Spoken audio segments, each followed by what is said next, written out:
Hello and welcome to Lydia Hawk Designs. Today we're going to make a cork paintbrush case. I've had this cork for a little while. I'm happy to finally use it. I had bought some cheaper cork in the past that was very brittle, so I highly recommend getting a nice high quality cork. I don't have a lot of watercolor brushes, so I only really need kind of a small case right now. I can expand later. I would suggest laying out your brushes and seeing what you have. Mine is custom made just for what I have, so 14 inches wide is perfect for me. I'm cutting 3 pieces. The first piece is the main piece. It is 10 inches tall, 14 inches wide. The second piece is the bottom inside of my case. I cut 6 1/4 inches by 14, and for the top flap, I cut 4 by 14 inches. When you're laying out your brushes to decide how much width you need, also remember that you're going to sew sections through the center so that your brushes stay secure inside the case. Definitely make sure you account for those extra stitches.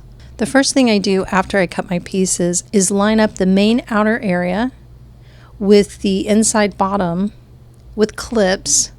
Typically with cork, you want to avoid using pins. It's really hard to use pins on cork anyway, but clips work great. And then take a small round jar or jar top in my case, and I went ahead and put a little decorative curve on the bottom of mine just to give it more of a sleek overall look. And I went ahead and did this with both layers together to make sure that the curve matches both pieces of material.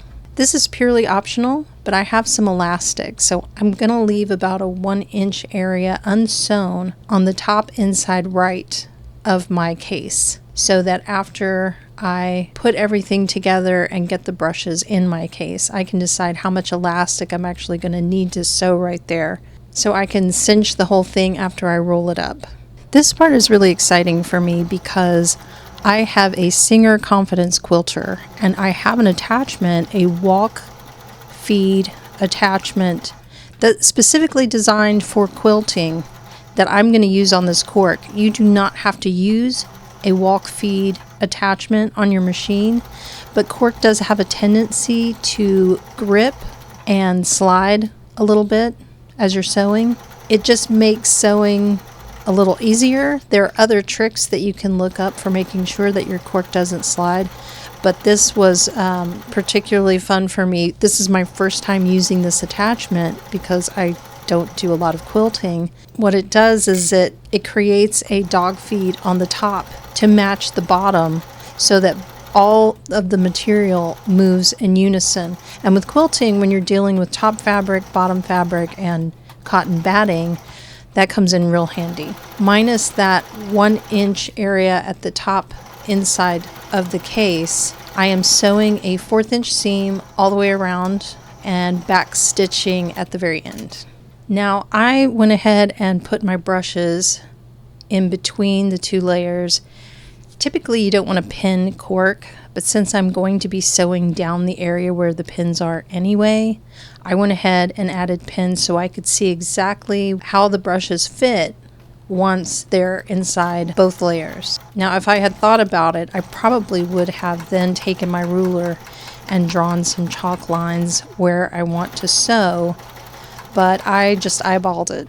You will probably want to draw lines if you're not very confident about how straight your lines are. Now I'm going to clip the inside top to the main fabric and sew just along the top, back stitching on both sides.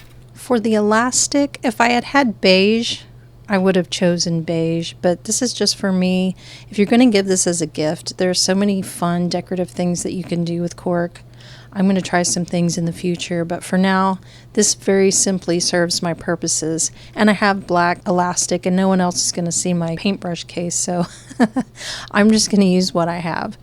What I've done is I've taken enough elastic and pinned it from one side to the other, making sure there's a little bit of stretch, but not too crazy.